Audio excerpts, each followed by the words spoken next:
faith book, the book of faith, the Word of God, the Bible. Hello po sa inyong lahat. Magandang araw po. Araw po ng Martes para po sa ating FPK. Alas 6 po ng umaga. Medyo haggard po. Galing po ako ng trabaho, no? At graveyard shift po ako ngayong araw na to, no? So, kahapon ay binigyan ako ng assignment ng ating pastor, no? At ang binigay niya sa akin na reference ay yung Santiago chapter 4 verses 1 to 3 o James chapter 4 verses 1 to 3 na kung bago po natin umpisa, no, kinakumusta ko po kayong lahat, nawa po ay nasa mabuti po kayong kalagayan. At basahin ko po, no, sa Santiago chapter 4 verses 1 to 3, sabi rito, saan nanggagaling ang inyong mga alitan at pag-aaway?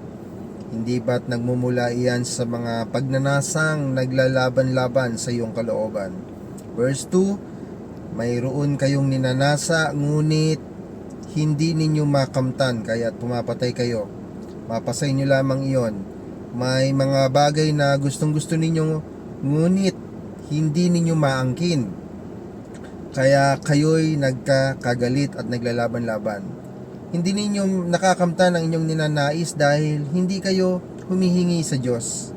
Verse 3, at humingi man kayo, wala rin kayong natatanggap dahil hindi tama ang inyong layunin. Humihingi kayo upang mapagbigyan ang inyong kalayawan. Pagpalain nawa ang ating binasa, no? Madaming pinagmumulan po ang kasalanan ng ginagawang isang tao, no? At kaya nga ito po ay pang suporta doon sa mensahe ng ating butihing pastor, Pastor Odi, no, nung Sunday, no. At ito po yung ikasampung utos ng Diyos, no. Kaya nga binibigay ito dahil para bilang maging guide natin, no. Maging guide natin para maiwasan natin ang gumawa ng iba't ibang klaseng kasalanan, no?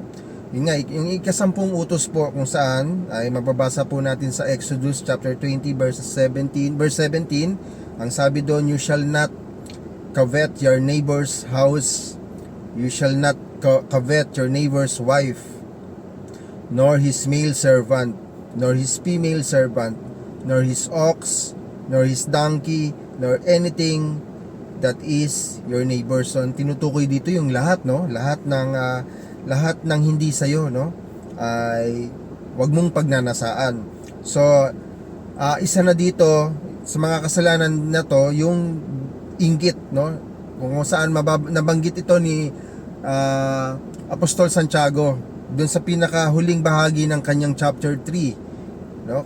Kung meron kayong Bible, basahin niyo po yung sa huling bahagi po ng chapter 3, no, mapabasa po doon, no? At yung inggit na ito ay nagbubunga ng masamang pagnanasa o covetousness, no? Ninanasa mo, ano ba ibig sabihin nito? Ninanasa mo yung mga bagay na hindi sa'yo. So, at syempre, ito po ay masama. Kung kaya nga nasa ikasampung utos po siya ng ating Diyos, no? So, bakit ito ay masama, no? Unang-una, ito po ay isang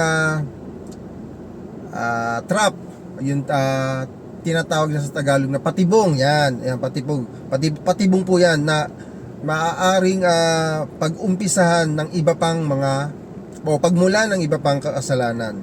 Katulad ng halimbawa ay nagnakaw ka, pagnanakaw, no? Nagnasa ka sa isang bagay na hindi sa iyo dahil hindi mo dahil gusto mong mapasayo ito, kung kaya't ninakaw mo ito. Ano pa? Yung embezzlement, yung tinatawag na paglulustay, no?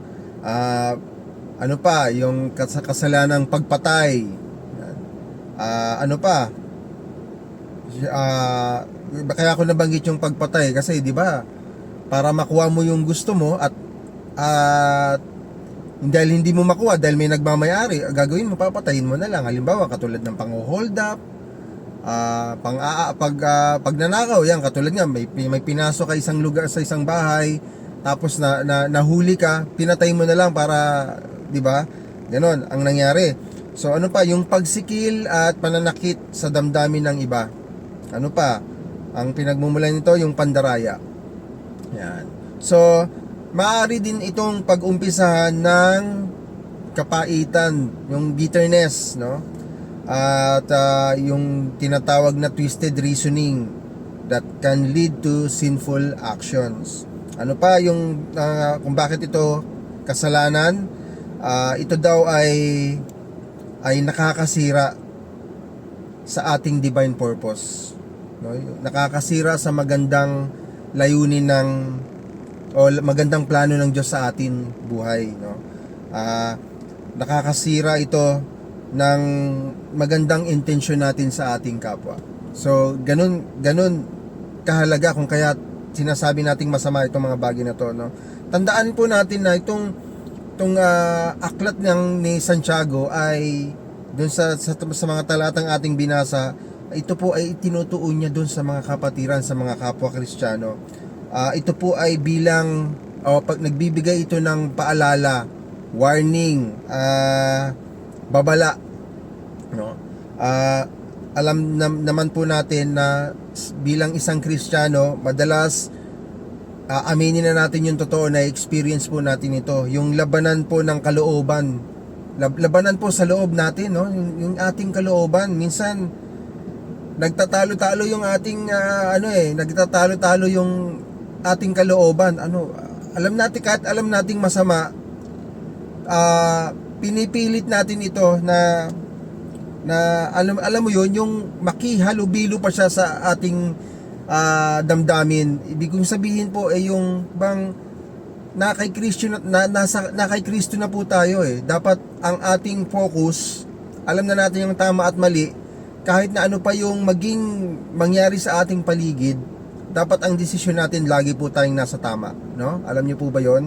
Ang nangyayari kasi dahil sa ating masamang pagnanasa, di bali, babawi na lang ako, ganyan, di ba? Minsan may ganun tayo, no? Kukunin ko tong bagay na to, pipilitin kong makuha to, alam kong masama pero pipilitin, may pangyayaring ganyan. So nagtatalo-talo yung ating kalooban, kahit alam nating masama, pinipilit natin itong gawin, no? Siguro dahil sa naiipit na rin tayo, dahil kinakailangan, pero tatandaan po natin na ano man ang mangyari, maging malagay man tayo sa alanganin, no? Alam dapat po natin bilang isang Kristiyano na meron tayong desisyon sa buhay, at yun po yung maging palaging tama. So lahat po tayo na experience po natin ito, no? So sa aking binasa, meron po tayong 3 bagay na dapat po nating isipin at pag-aralan, no? Unang-una po, yung matuto po tayong makontento. Napakahalaga po kasi nito, no? Madami tayong mga bagay na hinahanap. Minsan nakita natin sa ibang tao, tapos tayo wala nito. O kaya naman meron na tayo, pero dahil sa nakukulangan tayo, halimbawa po yung mga gadgets natin. Halimbawa po, example lamang po yung mga cellphone, no? Alam niyo naman po, ang cellphone makers ngayon, talagang ilang buwan lang nag-upgrade. So nagiging advanced po sila, no? Dahil sa nakita mo na mas maganda 'yon. Minsan kahit na maganda pa rin naman yung ating hawak, no, ay dinanasa natin na hindi tayo nakokontento. Kaya dapat po matuto po tayong makontento sa lahat ng mga meron tayo, no? Kung inyo pong alam po yung istorya po ng Philippians chapter 4 verse 13, no, kung saan si Apostol Pablo ay nasa kulungan ito, no, pero kahit na nasa kulungan siya, sapat na sapat ang lahat ng biyaya ng Panginoon sa kanya, no? So dapat maging ganun din po yung ating isip, no? So pangalawa, isipin po natin, kanino ba dapat tayo humihingi? Sino ba ang ating dapat na hinihingian, no? So mababasa po natin yan sa verse 2, no?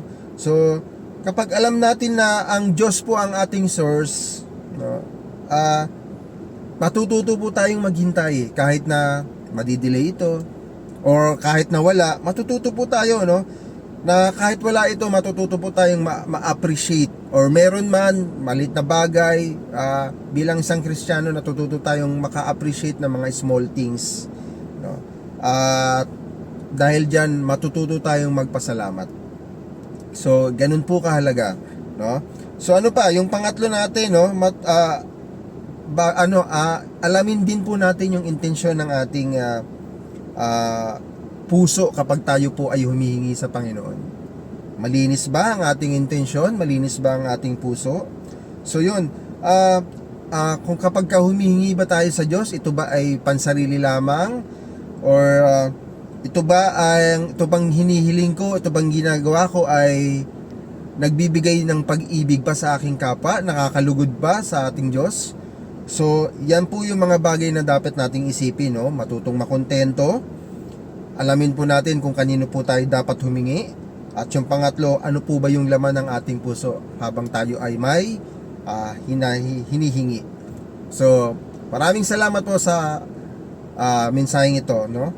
Nawa po ay sa ating lahat ay mapag-aralan po natin. Basahin niyo rin po, no, para kayo mismo, no, malaman po ninyo, no. Manalangin po tayo. Dakilang Diyos, maraming salamat po sa araw na ito, sa mensaheng ibinigay niyo sa amin. Bilang paalala, bilang isang Kristiyano na kami po ay hindi ligtas pagdating po sa mga sari-saring mga tukso na dumadaan sa aming buhay. Panginoon, turuan niyo po kami, tulungan niyo po kami na makontento sa kung anong meron kami, sa kung anong ibinigay ninyo, Panginoon. Matuto kaming magpasalamat kahit wala o kahit maliit, Panginoon, na binibigay niyo sa amin. Lord, matuto kami sa lahat ng bagay, Panginoon, na kung saan sa pagdidesisyon, Panginoon, ay alam po namin na ang dapat laging sagot ay, Panginoon, ay nakakalugod po sa inyo. Lord, maraming salamat po sa araw na ito. Salamat po. Ito po ang aming dalangin sa pangalan ni Jesus. Amen. Salamat.